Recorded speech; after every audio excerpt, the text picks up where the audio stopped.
अचानक राघव पीछे हट गया। जैसा कि उसने अनुमान लगाया था, डंक एक बार फिर बाहर निकला, लगभग राघव के शरीर को छूता हुआ। चलो देखते हैं कि अब तुम कहां भाग सकते हो, राघव ने ठंडे स्वर में चिल्लाया। अचानक राघव ने अपना हाथ रेत के नीचे डाला और वह चिल्लाया, पिल फ्लेम! धमाका! 300 मीटर के अंदर की सारी रेत का तापमान बहुत ज्यादा बढ़ गया।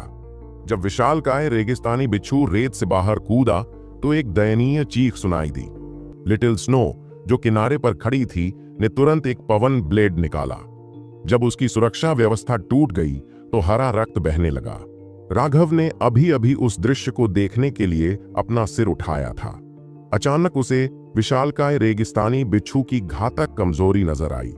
चूंकि वह अभी अभी बाहर कूदा था, लिटिल स्नो की हवा की धार उसके पेट पर लग गई थी। जाहिर है वह उसका सबसे कोमल स्थान था। विशालकाय रेगिस्तानी बिच्छू सामान्यतः जमीन के पास ही रहता था, जबकि हवा के संपर्क में आने वाले उसके किसी भी हिस्से के चारों ओर एक बख्तरबंद कवच होता था, जिसमें आश्चर्यजनक रक्षात्मक क्षमता होती थी। लेकिन इसका सबसे कमजोर बिंदु इसका पेट था, जो आमतौर पर जमीन पर होता था और इस पर हमला नहीं किया जा सकता था। यह बहुत अच्छी तरह से छिपा हुआ था और इसके अलावा यह रेत के भीतर भी छिप सकता था, इसलिए इस कमजोर जगह को पहचानना बेहद मुश्किल था। हालांकि अब राघव ने इसे पा लिया था। इस खोज के बाद राघव को अब कोई हिचकिचाहट नहीं हुई। हवा के ब्लेड से घायल होने के बाद विशाल रेगिस्तानी बिच्छू हवा में उछल गया। उसका कमजोर हिस्सा अभी भी खुला हुआ था। उसके हाथों में एक लंबी तलवार दिखाई दी। विदा देने वाली हवा का वार, उसकी तलवार उसके पेट पर घूमी, उसके अंगों को चीरती हुई। हरा खून और बदबूदार गंध हवा में भर गई। उसका लगभग पूरा पेट खाली हो चुका था, लेकिन वह तुरंत नहीं मरा। जैसे ही वह पागल हुआ, उसका डंक हर दिशा में फैल गया। राघव और लिटिल स्नो जल्दी से पीछे हट गए। राघव जानता था कि विशाल रेगिस्तानी बिच्छू की जीवन शक्ति बहुत दृढ़ थी। हालांकि इतनी गंभीर चोट के साथ उसकी मृत्यु निस्संदेह थी, लेकिन जादुई जानवर दूसरे जादुई जानवरों की तरह नहीं थे। जब उन्हें लगा कि उनकी मौत आने वाली है तो वे पागल हो गए और तब तक बेतहाशा हमला करते रहे जब तक कि उनकी मौत नहीं हो गई। इसीलिए कहा जाता था कि बिच्छू जादुई जानवरों की सबसे भयावह प्रजातियों में से एक थे। भले ही आप उनके सिर पर वार करें, फिर भी वे एक पल के लिए जीवित रह सकते थे। उन आखिरी क्षणों में उन्हें कोई होश नहीं रहता था और वे पागलों की तरह हमला करते रहते थे। उसके डंक और पंजे लगातार बेतहाशा बढ़ते रहे। आसमान रेत से भर गया। उसे कुछ सांसें लेने के बाद आखिरकार हिलना बंद करना पड़ा। राघव ने लिटिल स्नो को उसके पास न आने का आदेश दिया और उसकी विशाल लाश के पास चला गया। जब वह कई मीटर दूर था तो उसने रुककर महसूस किया कि उसकी जीवन शक्ति वास्तव में खत्म हो चुकी थी। तभी वह उसके करीब गया। उसने उसके डंक को काटकर अलग कर दिया। वह उस समय सफेद वस्त्र पहने हुए आदमी की तलवार को पकड़ रहा था, इसलिए वह बहुत तेज थी। वह कवच की परत को काटने में कामयाब रही और एक और वार से डंक पूरी तरह से कट गया। विशाल डंक एक मेज के आकार का था। उसमें से एक पीला तरल पदार्थ टपक रहा था। वह विशाल रेगिस्तानी बिच्छू का जहर था। इस तरह का जहर, जब तक यह एक निश्चित मात्रा में पहुंच जाता है, तीसरे दर्जे के जादुई जानवरों को भी मार सकता है। अगर इसका सही तरीके से इस्तेमाल किया जाए तो यह एक बेहद कीमती वस्तु हो सकती है। निकाल देने के बाद उसकी लाश को कोई खतरा नहीं रहा। भले ही वह किसी तरह से अपनी मौत का नाटक कर रही थी, लेकिन अब वह राघव के लिए जानलेवा खतरा नहीं रह गई थी। उसकी विशाल लाश को देखते हुए उसकी नजर उन बेहद शक्तिशाली चिमटों पर पड़ी। उसके बहुत गोल बाहरी आवरण से उसे पता था कि अंदर का मांस निश्चित रूप से उच्च गुणवत्ता वाला होगा। चिमटे का खोल उसके शरीर में सबसे कठोर था। राघव को इसे तोड़ने की जरूरत नहीं थी, जब तक कि वह इसे अलग अलग खंडों को जोड़ने वाली कड़ियों पर फाड़ न दे। अगर वह जीवित होता तो ऐसा करना असंभव था, लेकिन अब जब वह मर चुका है तो यह स्वाभाविक रूप से आसान काम था। अपने से भी बड़े चिमटे को इकट्ठा करने के बाद राघव ने अचानक लिटिल स्नो की चेतावनी भरी चीख सुनी। उसने जल्दी से चारों ओर देखा उसका चेहरा अचानक उदास हो गया। वहां 10 से ज्यादा विशालकाय आकृतियां तेजी से दौड़ रही थीं। उनकी गति इतनी ज्यादा थी कि वे शायद बस कुछ सांसों में ही पहुंच जाती। राघव ने कसम खाई, अरे, विशाल रेगिस्तानी बिच्छू जादुई जानवर हैं जो समूहों में रहते हैं, मैं कैसे भूल सकता हूं। वह जल्दी से लिटिल स्नो की पीठ पर कूद गया। जल्दी भागो। लिटिल स्नो ने राघव के आदेश का इंतजार भी नहीं किया था कि वह तेजी से भागने लगा, लेकिन राघव ने अभी भी विशालकाय रेगिस्तानी बिच्छू की गति को कम करके आंका था। दूसरे दर्जे के जादुई जानवरों में से एक दर्जन अब पागलों की तरह उनका पीछा कर रहे थे और वास्तव में उनके करीब पहुंच रहे थे। राघव सिर्फ यह सोचकर सुन्न हो गया कि वह एक दर्जन विशाल रेगिस्तानी बिच्छुओं से घिरा हुआ है। लेकिन अचानक उसे आगे एक रोशनी दिखाई दी और बिना सोचे समझे उसने लिटिल स्नो से उस रोशनी की ओर दौड़ने को कहा।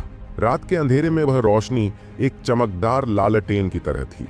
शुरुआत में राघव ने सोचा था कि यह सिर्फ तारों की रोशनी है और उसने इसकी ज्यादा परवाह नहीं की थी।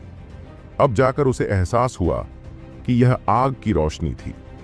अंतहीन रेगिस्तान के बीच में धधकती आग का दिखना निश्चित रूप से असामान्य था, लेकिन राघव के अंतर्मन ने उसे बताया कि उस जगह पर कुछ सुरक्षा होनी चाहिए।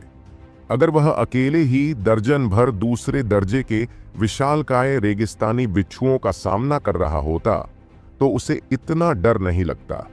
जब तक वह अपने शरीर की रक्षा के लिए अपनी पिल फ्लेम का इस्तेमाल करता, भले ही वह जीत न पाए, लेकिन वह निश्चित रूप से जिंदा बच निकलने में सक्षम होगा। लेकिन लिटिल स्नो के लिए ऐसा नहीं था। हालांकि लिटिल स्नो एक स्कारलेट फ्लेम स्नो वुल्फ था, जो एक बेहद दुर्लभ तीसरी रैंक का जादुई जानवर था, जिसमें हवा और आग दोनों के लिए एक जन्मजात क्षमता थी। वह अभी भी केवल दूसरी रैंक का जादुई जानवर था, क्योंकि वह अभी तक पूरी तरह से परिपक्व नहीं हुआ था। हालांकि उसके पास विरासत में मिली एक युद्ध कौशल थी जो उसकी हवा की ब्लेड थी, लेकिन उन हवा की ब्लेड पर उसका नियंत्रण अभी भी बहुत कठिन था और इसीलिए वे अभी तक पर्याप्त शक्तिशाली नहीं थे। केवल एक बार जब स्कारलेट फ्लेम स्नो वुल्फ तीसरे रैंक पर पहुंच जाता है तो वह अपनी सबसे शक्तिशाली युद्ध शक्ति के साथ विस्फोट करने में सक्षम होगा। यह तब होता है जब वे अपनी ज्वाला शक्ति को जागृत करते हैं, और एक बार जब ज्वाला और हवा एक साथ मिल जाती है तो यह तीसरे रैंक के स्कारलेट फ्लेम स्नो वुल्फ को सभी तीसरे रैंक के जादुई जानवरों के शिखर पर खड़ा करने की अनुमति देता है। लिटिल स्नो के तीसरे रैंक पर पहुंचने से पहले वह केवल उच्च तापमान का ही प्रतिरोध कर पाता था, लेकिन वह निश्चित रूप से राघव की पिल फ्लेम जैसी किसी चीज का प्रतिरोध नहीं कर पाता, और इसलिए लिटिल स्नो इस समय राघव की घातक कमजोरी बन गया था। छोटी स्नो, उस रोशनी की ओर भागो। राघव ने पीछे मुड़कर देखा और देखा कि विशाल रेगिस्तानी बिच्छू पहले से ही उनसे 300 मीटर की दूरी पर थे। नरम रेत पर लिटिल स्नो की गति बहुत कम थी, जबकि यह विशाल रेगिस्तानी बिच्छुओं का गृह क्षेत्र था। यह वास्तव में एक अनुचित खेल का मैदान था। राघव ने अपना हाथ आगे बढ़ाया। उसके शरीर में गोली की लौ घूम गई और धीरे धीरे उसके हाथ में आग का एक गोला दिखाई दिया। यह कोई युद्ध कौशल नहीं था, बल्कि आग का उपयोग करने का एक सरल तरीका था। अगर अन्य पिल कल्टीवेटर यह जान लें कि वह अपनी लौ को इस हद तक संघनित कर सकता है कि यह युद्ध कौशल के समान हो, तो यह निश्चित रूप से उन्हें विस्मित कर देगा। साधारण गोली साधक अगर ऐसा करने की कोशिश करेंगे तो वे मौत को आमंत्रित करेंगे। भले ही वे अपनी मूल ज्वाला का उपयोग कर रहे हों, फिर भी वे इसका इस तरह से उपयोग नहीं करेंगे। पिल फ्लेम निर्दयी थी। यह चेतावनी हर पिल साधक अपने शिष्यों को देता था। एक साधारण तीसरे दर्जे के गोली साधक, दूसरे शब्दों में एक गोली मास्टर, को सामान्यतः रैंक में आगे बढ़ने से पहले अपने जीवन ज्वाला में किसी प्रकार की ज्वाला को परिष्कृत करने की आवश्यकता होगी। उस तरह की लौ को कोर फ्लेम भी कहा जाता था। लौ को भौतिक शरीर और यहाँ तक कि आत्मा में भी परिष्कृत करने की आवश्यकता होगी। एक बार जब यह पूरी तरह से विलीन हो जाती है तो पिल किंग रैंक पर आगे बढ़ने का समय आ जाता है। ग्रैंड मास्टर संजय, दीपेश और राकेश सभी पिल मास्टर थे, लेकिन केवल ग्रैंड मास्टर संजय के पास ही कोर फ्लेम था। ऐसा इसलिए नहीं था क्योंकि ग्रैंड मास्टर संजय की प्रतिभा उनसे कहीं ज्यादा थी, बल्कि इसलिए क्योंकि ग्रैंड मास्टर संजय ने अपने भविष्य को स्वीकार कर लिया था। वह जानता था कि वह किसी भी बेहतर पिल फ्लेम का सामना नहीं कर पाएगा और उसने सीधे तौर पर अपनी साधारण बीस्ट फ्लेम को परिष्कृत किया था, जो कि उसकी कोर फ्लेम में उतनी मजबूत नहीं थी। दीपेश, राकेश और कई अन्य पिल मास्टर्स के लिए वे ऐसा करने के लिए तैयार नहीं थे। ऐसा इसलिए था क्योंकि उनके भविष्य के लिए एक कोर फ्लेम बेहद महत्वपूर्ण था। एक उपयुक्त पिल फ्लेम पाए बिना यह ऐसा कुछ था जिसे वे कभी नहीं बना सकते थे। ऐसा इसीलिए था क्योंकि एक बार जब वे कोर फ्लेम को परिष्कृत कर लेते थे तो वह कभी नहीं बदल पाता था। दूसरे शब्दों में उनका भविष्य तय हो जाता था। अधिकांश गोली साधकों ने गोली की लपटों के रूप में जानवर की लपटों को परिष्कृत करना चुना। जादुई जानवर की अग्नि विशेषता जितनी मजबूत होगी, उनकी जानवर की लपट उतनी ही मजबूत होगी। कुछ शीर्ष श्रेणी के जानवर की लपटें अपने स्वामी के साथ साथ मजबूत होने में सक्षम थीं। इस तरह के शीर्ष श्रेणी के जानवर की लपटों ने जानवर की लपटों की रैंकिंग नामक एक सूची बनाई। लेकिन चाहे वह युन ऊर्जा हो या दीपेश, वे जो भी जानवर की लपटें प्राप्त कर सकते थे, वे जानवर की लपटों की रैंकिंग में प्रवेश करने में सक्षम नहीं थे। दीपेश और राकेश अपनी कोर फ्लेम में परिष्कृत करने के लिए रैंकिंग में शामिल न होने वाली बीस्ट फ्लेम का उपयोग करने के लिए तैयार नहीं थे। अगर उन्हें ऐसी शक्तिशाली बीस्ट फ्लेम मिल भी जाती तो उनका भविष्य असीमित होता। दुर्भाग्य से उनके महान सपनों को ग्रैंड मास्टर संजय ने बुझा दिया था। शायद जब वे दोनों मर गए थे तो वे बहुत उदास थे। अगर उन्होंने एक कोर फ्लेम को भी परिष्कृत किया होता तो मरने वाला व्यक्ति संजय होना चाहिए था। लेकिन ग्रैंड मास्टर संजय, जिसने कोर फ्लेम को परिष्कृत किया था, निश्चित रूप से युद्ध कौशल के उपयोग के बिना अपनी पिल फ्लेम को इस स्तर तक संपीड़ित करने की हिम्मत नहीं करेगा। इसके लिए पिल फ्लेम पर सर्वोच्च नियंत्रण की आवश्यकता थी। लपटें स्वाभाविक रूप से उन्मत्त थीं। ऐसा संपीड़न विस्फोटकों के संपीड़न से अलग नहीं था। थोड़ी सी भी चूक से उपयोगकर्ता को विस्फोट कर शून्य में बदल दिया जा सकता था। लेकिन राघव के पास वैद्यराज की यादें थीं और उसकी आध्यात्मिक शक्ति दूसरों से कहीं बढ़कर थी। इस तथ्य को जोड़ते हुए कि स्पिरिट वर्ल्ड एक्सपर्ट ने उसकी मेरिडियन का विस्तार किया था, यह बेहद खतरनाक क्रिया, जो दूसरों के लिए ब्लेड की नोक पर नाचने जैसा था, उसके लिए सरल और कुछ भी नहीं था। राघव ने विशाल रेगिस्तानी बिच्छुओं के बीच में आग की एक मुट्ठी भर गेंद फेंकी। आतिशबाजी की तरह एक विशाल विस्फोट के साथ आग की लपटों ने विशाल रेगिस्तानी बिच्छुओं को निगल लिया। विशालकाय रेगिस्तानी बिच्छुओं की विचित्र चीखें गूंजने लगीं जब वे जल गए और आग की लपटों की सीमा से भाग गए। इस पिल फ्लेम की ताकत वाकई बहुत कमजोर है। राघव ने आह भरी।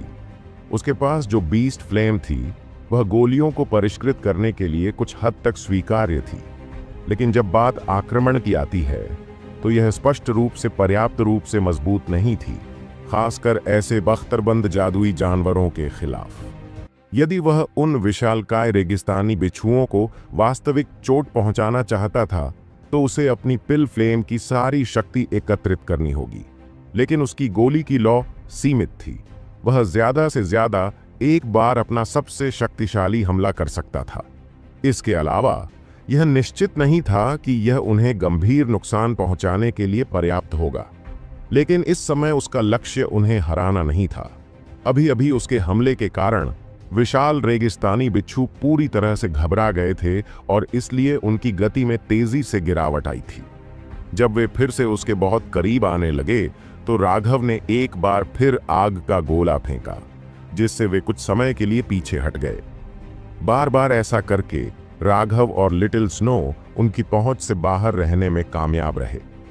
लेकिन राघव को आश्चर्य हुआ कि उसने जो रोशनी देखी थी वह उसकी सोच से कहीं ज्यादा दूर थी। 1 घंटे की यात्रा के बाद भी वह थोड़ी बड़ी ही हो गई थी। जहां तक विशाल रेगिस्तानी बिच्छुओं की बात है, वे राघव से पूरी तरह से नाराज थे और उसका पीछा करने पर आमादा थे, लेकिन सिर्फ उन चमकदार लपटों से उसकी पिल फ्लेम की शक्ति कम नहीं हुई और वह लंबे समय तक इसी तरह की गति जारी रख सकता था। वह एक अजीब दृश्य था। रात के अंधेरे में राघव और लिटिल स्नो दूर की रोशनी की ओर भागे। उनका पीछा करते हुए विशाल रेगिस्तानी बिच्छुओं का एक समूह था। कभी कभी शानदार आतिशबाजी से काला रेगिस्तान जगमगा उठता था। पूरी रात दौड़ने के बाद आसमान में रोशनी बढ़ने लगी थी। राघव आखिरकार अपने लक्ष्य तक पहुंच गया। वह एक पहाड़ी थी। पहाड़ी बहुत बड़ी नहीं थी, सिर्फ 300 मीटर ऊंची। यह पूरी तरह से खाली थी, एक विशाल दफन टीले की तरह दिख रही थी। ऊपर एक गुफा थी जिसमें से रोशनी चमक रही थी। आगे बढ़ते हुए भयानक गर्मी बाहर निकल रही थी। ऐसा लग रहा था जैसे हवा भी जलने वाली है। राघव गुफा के प्रवेश द्वार पर पहुंची और अंदर एक ज्वाला देखी। इतनी दूर तक दौड़कर आने के बावजूद वे विशालकाय रेगिस्तानी बिच्छू अचानक इस क्षेत्र से बेहद भयभीत लग रहे थे। राघव को पहाड़ी के पास आते देख उन्होंने अचानक आगे बढ़ना बंद कर दिया और इधर उधर चहलकदमी करने लगे। चूंकि वे अब उसका पीछा नहीं कर रहे थे, इसलिए राघव भी रुक गया। ऐसा इसलिए क्योंकि उसने देखा कि लिटिल स्नो भी इस क्षेत्र की तेज गर्मी से प्रभावित होने लगी थी। लेकिन लिटिल स्नो एक स्कारलेट फ्लेम स्नो वुल्फ था। हालांकि उसे अभी अपनी ज्वाला शक्ति को जन्म देना बाकी था, लेकिन जब उच्च तापमान का प्रतिरोध करने की बात आई तो वह निश्चित रूप से अन्य जादुई जानवरों से बेहतर था। वे विशालकाय रेगिस्तानी बिच्छू जो एक क्षण के लिए रुक गए थे, अचानक तितर बितर हो गए और अपने मूल क्षेत्र में वापस भाग गए, जो वास्तव में हार मान चुके थे। राघव को आखिरकार थोड़ी राहत मिली। कम से कम वे खतरनाक जहरीले बिच्छुओं के उस समूह से बच निकलने में कामयाब तो हो गए थे, लेकिन इस तरह अपनी जान बचाने के लिए भागना पड़ने से वह थोड़ा उदास भी था। लेकिन जब उसने इसके बारे में सोचा तो उसे लगा कि साधना बस ऐसी ही है। दुश्मन हमेशा उसके खिलाफ उस इलाके में नहीं लड़ेंगे जिसके लिए वह उपयुक्त है। अगर वह वास्तव में मजबूत बनना चाहता था तो उसे अपनी कमजोरियों में से किसी एक को कम करना होगा। अचानक राघव को एहसास हुआ कि कुछ गड़बड़ है। वे विशालकाय रेगिस्तानी बिच्छू अभी अभी उस गति से भागे थे जो उस समय से भी अधिक थी जब वे उनका पीछा कर रहे थे।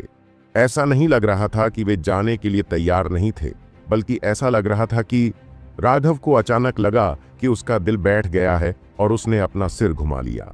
उसे नहीं पता कि कब, लेकिन किसी समय गुफा से प्रकाश गायब हो गया था। ऐसा इसलिए हुआ क्योंकि एक विशाल आकृति ने 3 मीटर मोटी गुफा के द्वार को पूरी तरह से बंद कर दिया था। उस आकृति के विशाल सिर पर 2 लालटेन जैसी आंखें थीं, जो राघव और लिटिल स्नो पर टिकी हुई थीं। Flame salamander! राघव सदमे में चिल्लाया। फ्लेम सैलामेंडर एक अत्यंत दुर्लभ अग्निगुण वाला जादुई जानवर था। इसका शरीर छिपकली जैसा दिखता था और यह जीवित रहने के लिए अग्नि ऊर्जा को अवशोषित करता था। परिपक्व होने के बाद यह एक भयानक रूप से शक्तिशाली तीसरी श्रेणी का जादुई जानवर था। राघव को आखिरकार समझ में आ गया कि क्यों विशाल रेगिस्तानी बिच्छू अपनी जान बचाने के लिए इस तरह भाग रहे थे। यह फ्लेम सैलामेंडर उनके लिए एक आदर्श जवाब था। धमाका! वह फ्लेम सैलामेंडर अपने इलाके में घुसपैठियों से स्पष्ट रूप से क्रोधित था। उसका विशाल पैर जमीन पर पटक गया और वह राघव पर टूट पड़ा। जब वह अपनी गुफा से बाहर निकला तभी राघव उसका पूरा शरीर देख पाया। वह 30 मीटर लंबा था, जिससे उसे लगा कि वह चींटी जितना छोटा है। आओ! लिटिल स्नो दहाड़ा और हमला करने ही वाला था कि राघव ने उसे एक तरफ खींच लिया। यह लड़का मेरा है, नन्हे स्नो, तुम थोड़ा पीछे आओ। इस फ्लेम सैलामेंडर को पहचानकर वह न केवल चौंक गया, बल्कि वह उत्साहित भी था।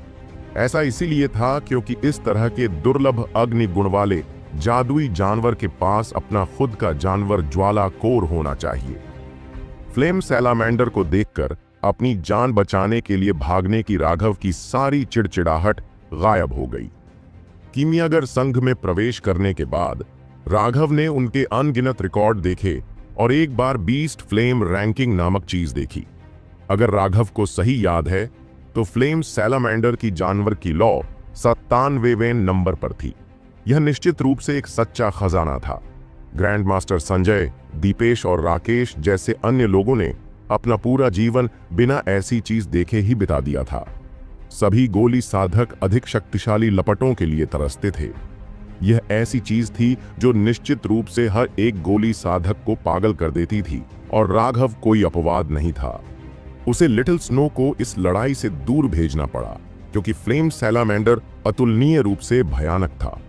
अगर लिटिल स्नो मौजूद होता तो वह अपनी पूरी ताकत से बाहर नहीं निकल पाता। लिटिल स्नो ने आज्ञाकारी रूप से राघव का आदेश सुना और 1 मील से ज्यादा दूर भाग गया। उस समय फ्लेम सैलामेंडर पहले से ही राघव पर हमला कर चुका था। उसका मुंह खुला हुआ था और वह उसे काट रहा था। तुम्हारी सांसों से बदबू आ रही है। वह भयानक गंध जहरीली थी। राघव ने जमीन पर पैर पटक दिया और जैसे ही उसका जबड़ा उस पर गिरने वाला था, वह हवा में उछल पड़ा। फ्लेम सैलामेंडर का हमला विफल रहा और उसे केवल रेत का एक टुकड़ा मिला। राघव ने अपने दाहिने हाथ से मुट्ठी बनाई। जैसे ही वह हमला करने वाला था, उसने अपनी पीठ पर हवा का झोंका महसूस किया और सहज रूप से अपने पीछे मुक्का मारा। धमाका! राघव को ऐसा लगा जैसे कोई उल्का पिंड उस पर गिरा हो। वह तुरंत उस खाली पहाड़ी पर उड़ गया। राघव को यह जानकर आश्चर्य हुआ कि वह नंगी पहाड़ी वास्तव में पूरी तरह से चट्टान से बनी थी। टक्कर से उसका सिर चकरा गया। तभी उसे एहसास हुआ कि वह फ्लेम सैलामेंडर की पूंछ से टकराया था। उसने अपने शरीर को हिलाया। उसे पूरे शरीर में दर्द महसूस हुआ। वह वार वाकई काफी भयंकर था। अगर कोई और होता तो शायद उसका पूरा शरीर लुगदी में बदल जाता। फ्लेम सैलामेंडर ने एक बार फिर दहाड़ लगाई और हमला किया। राघव ने ठंडी सांस ली और जमीन पर पैर पटक दिया। उसके हाथ में ठंडी चमकती तलवार दिखाई दी। वह बाहर कूदा और फ्लेम सैलामेंडर पर वार करने लगा। विदाई पवन स्लैश! राघव की तलवार नीचे गिर गई, जिससे उसकी भयानक तलवार ऊर्जा फ्लेम सैलामेंडर के सिर पर जा लगी। लेकिन वह यह देखकर चौंक गया कि उसके हमले से फ्लेम सैलामेंडर का सिर केवल थोड़ा सा ही ढंसा और वह उसकी मोटी त्वचा को चीरने में असमर्थ रहा। क्या भयानक बचाव है! राघव की तलवार केवल फ्लेम सैलामेंडर के सिर पर एक हल्का निशान छोड़ पाई। हालांकि तलवार बहुत तेज थी, लेकिन राघव को हमेशा लगता था कि यह उसके लिए उपयुक्त नहीं है। वह ताकत में माहिर था। यह हल्की और लचीली तलवार ऐसी चीज थी जिसका वह पूरी क्षमता से इस्तेमाल नहीं कर पा रहा था। जैसे ही उसकी तलवार नीचे गिरी, फ्लेम सैलामेंडर की विशाल पूंछ राघव की ओर मुड़ी, पिछली बार की तरह ही। राघव ने नाक सिकोड़ी और फ्लेम सैलामेंडर के विशाल सिर पर कूद पड़ा। धमाका! राघव ने अभी छशर्मा ही लगाई थी कि वह पूंछ उसकी ओर झपटी। फिर वह उससे बचने के लिए फिर से कूदा और वह हमला उसके ही सिर पर जोरदार तरीके से लगा। अपनी ही पूंछ का इस्तेमाल करके अपना ही सिर हिलाना। राघव को यह बात आश्चर्यजनक और मजेदार लगी। फ्लेम सैलामेंडर ने गुस्से से दहाड़ लगाई। अचानक उसका पेट फूली हुई गेंद की तरह फूल गया। अपना मुंह खोलते ही आग की लपटें राघव पर फूट पड़ीं, जिसने तुरंत उसे अपनी चपेट में ले लिया। शरीर की रक्षा करने वाली गोली की लॉ। राघव ने सीधे अपने शरीर की रक्षा के लिए अपनी गोली की लॉ का इस्तेमाल किया, जिससे फ्लेम सैलामेंडर की लपटों का प्रतिरोध हुआ। यही मुख्य कारण भी था कि राघव ने लिटिल स्नो को दूर भेज दिया था। लिटिल स्नो अभी भी ऐसी भयानक लपटों का विरोध करने में सक्षम नहीं थी। अपने शरीर की रक्षा के लिए अपनी गोली की लॉ का उपयोग करने के बावजूद राघव को अभी भी झुलसने से बचना मुश्किल लग रहा था। उसे ऐसा लग रहा था जैसे वह किसी भट्टी में हो और उसकी अपनी गोली की लौ घुलने के संकेत दिखाने लगी थी। राघव आग की लपटों से बाहर कूद गया। उसे फ्लेम सैलामेंडर की लपटों को जबरन उठाने की कोई जरूरत नहीं थी। जब बात उनके द्रव्यमान की आई तो दोनों एक स्तर से भी अलग नहीं थे। उसके लिए उसका सामना करना बहुत नुकसानदेह होगा। जो जमीन जल चुकी थी वह क्रिस्टलीकृत होने लगी। तेज गर्मी में रेत कांच में बदल गई। हालांकि वह हैरान था, लेकिन राघव भी उत्साहित था। यह वास्तव में जानवर लॉ रैंकिंग पर अस्तित्व के योग्य था।